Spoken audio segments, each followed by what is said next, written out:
অবিচলিত নকৰিবা মোক। কবি ৰেখা বিদাস। আমনি নকৰিবা, মই কোন, মই কি কৰোঁ, সেয়া মোৰ একান্তই ব্যক্তিগত। মই ঈশ্বৰ, আল্লাহ, যীশু কাক উপাসনা কৰোঁ সেয়াও মোৰ নিজস্ব কথা। সেই সময়ত মই কি সাজ পিন্ধিম সেয়া তোমাৰ বিচাৰ্য নহয়। হয়, তুমি মোৰ সুচিন্তক, তথাপি তোমাক মই সেই অধিকাৰ দিয়া নাই। তুমি মোৰ জীৱনৰ দিনপঞ্জী তৈয়াৰ কৰিবা, সেই তালিকাৰে সময় চাই চাই মোৰ কক্ষপথত আগুৱাই যাম।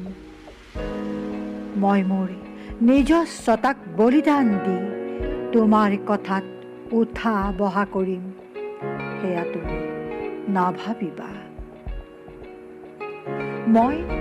মইহে হ'ব খোজো, তুমি কেৱল মোৰ সাহস।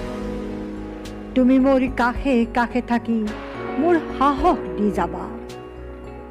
মই মোৰ আহাৰত আমিষ ভোজন কৰিম নে নিৰামিষ, সেয়া মোৰ নিজস্ব চিন্তা। পিয়াহত শীতল পানী বিচাৰিম নে সূৰ্যৰ উত্তাপত উতলি থকা পানী খাম, অথবা বিলাতী পনীয়ৰে কণ্ঠ তিয়াম, সেয়াও মোৰ একান্তই ব্যক্তিগত।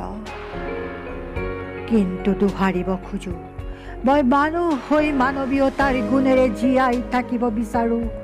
বুদ্ধৰ বাণী, স্বামী বিবেকানন্দৰ আদৰ্শ, পৃথিৱীৰ মহান ব্যক্তিৰ আদৰ্শসমূহক অলপ হ'লেও হৃদয়ত ৰাখিব বিচাৰোঁ।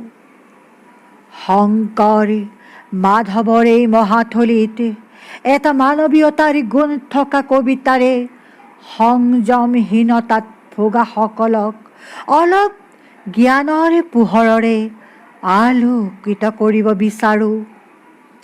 কেৱল এটা কবিতা, য'ত থাকিব শান্তিৰ মহামন্ত্ৰ।